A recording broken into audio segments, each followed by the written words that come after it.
हाँ, तो देखिए अब आज हम 6 नंबर का इस वीडियो में डालेंगे। जैसे इससे पहले आपको वीडियो जो डाला गया था उस 5 नंबर तक था।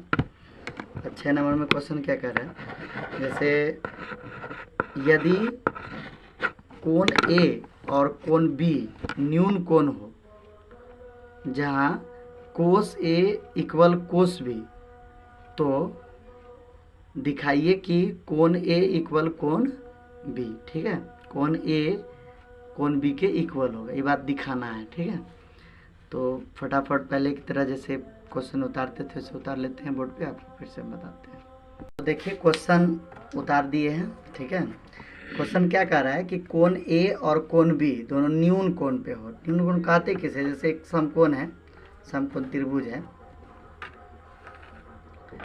ये समकोण त्रिभुज है।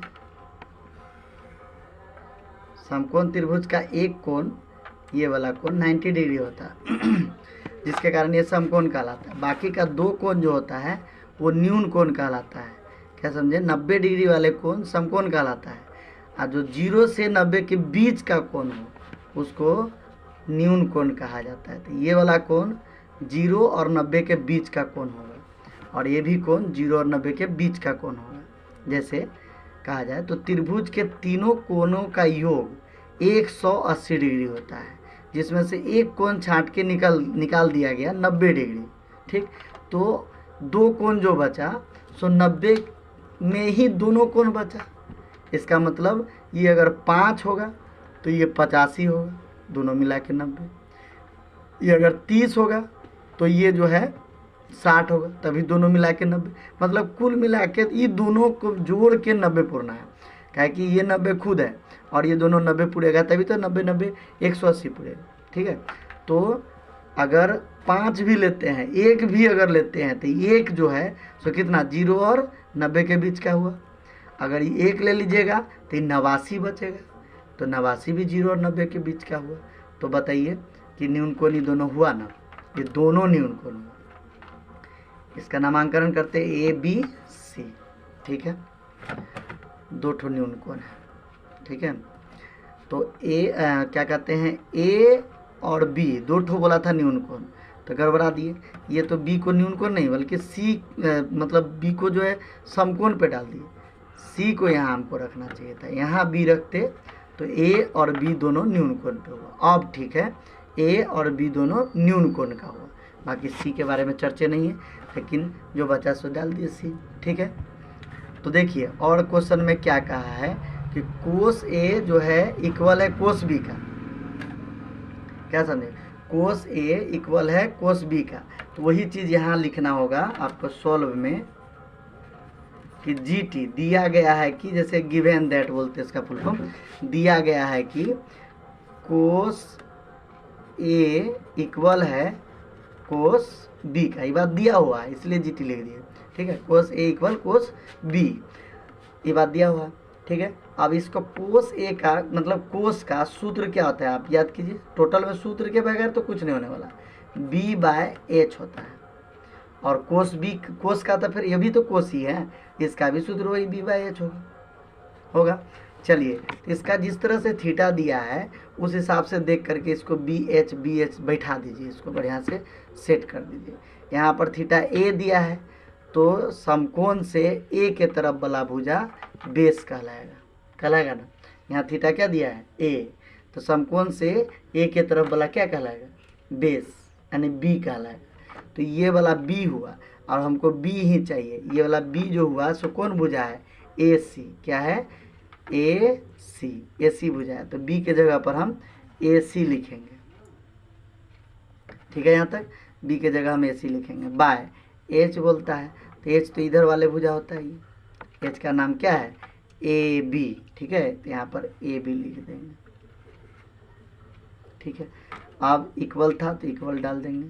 फिर इसमें बी बोलता है, थीटा में बी बोल रहा है, तो समकोण से बी के तरफ जाएंगे, ये वाला भुजा बेस कहलाएगा। तो ये भुजा बेस कौन है, बी सी। तो बी हमको चाहिए, बी वाला भुजा कौन है, बी सी। तो यहाँ पर बी सी लिख देते हैं, और हाइट वही हाइट रहेगा ए बी, यहाँ पर लिख दीजिए। ठीक है, एक सूत्र था 6.2 2 में होगा, ठीक है, 6.2 में। उसमें बताया गया था 2 या 3 में होगा, बताया गया था कि अगर किसी भी त्रिभुज का, ठीक है, अगर किसी भी त्रिभुज का अगर जैसे ये है, तो जैसे AC बाय AB, त्रिभुज का AC by AB equal BC by AB है, तो उसका अगर दोनों का अगर हर, ठीक है, दोनों का हर अगर इक्वल है तो SSS समरूपता कसौटी से, SSS समरूपता कसौटी से, SSS समरूपता कसौटी में बताया गया था 6.23, जो भी चैप्टर हो 2 या 3, ठीक है, उसमें बताया गया था SSS समरूपता कसौटी में क्या है कि अगर दोनों हर अगर इक्वल होगा तो उसका दोनों अंश भी इक्वल ही होगा, चाहे वो हो या ना हो। मतलब जैसे AC BC के इक्वल नहीं दिख रहा है, लेकिन इसको इक्वल ही होगा, ऐसा बताया गया था। अगर अंश दोनों इक्वल है होगा, अगर है तो हर भी दोनों इक्वल होगा। ये SSS समरूपता कसौटी का मतलब इसका नियम है। SSS समरूपता कसौटी का नियम है कि अगर हर दोनों बराबर दिशा इसमें है तो इसमें अंश भी बराबर होगा, ठीक है। तो इसमें हर तो बराबर है ही, तो अंश दोनों को हमको बराबर लेना होगा, AC बराबर BC, ठीक है। किसके हिसाब से? SSS समरूपता कसौटी के अनुसार से, ठीक है। SSS समरूपता कसौटी के अनुसार से दोनों अगर हर अगर दोनों बराबर है तो अंश भी दोनों बराबर होगा, तो वही अंश दोनों बराबर लिख दिए। अब देखिए कि AC बोलता है, ठीक है, तो AC जो बोलता है तो उसमें हम AC को ढक देंगे, A और C को ढक देंगे, ठीक है। तो कौन सा कोण दिख रहा है आपको? कोण B, तो AC के जगह पे कोण B आप लिखेंगे। इक्वल है तो इक्वल लिखेंगे। BC बोलता है तो BC वाले भुजा को ढक देंगे। बचा कोण A, तो वही कोण A लिख देंगे, ठीक है। अब हमको जो प्रूव करने के लिए बोला था, तो देखिए गौर से, कोण A इक्वल कोण B प्रूव करने बोला था, और मेरे पास कोण B इक्वल कोण A आ गया है, तो कोई बात नहीं है, इसको इधर कर लेंगे, इसको इधर कर लेंगे, हमारा प्रूव हो गया। कोण A को इधर कर लेते हैं और कोण B को इधर कर लेते हैं, है ना, बस हमारा प्रूव हो गया। हम लिख देंगे प्रूव्ड, ठीक है। आप चाहे तो स्क्रीनशॉट ले सकते हैं।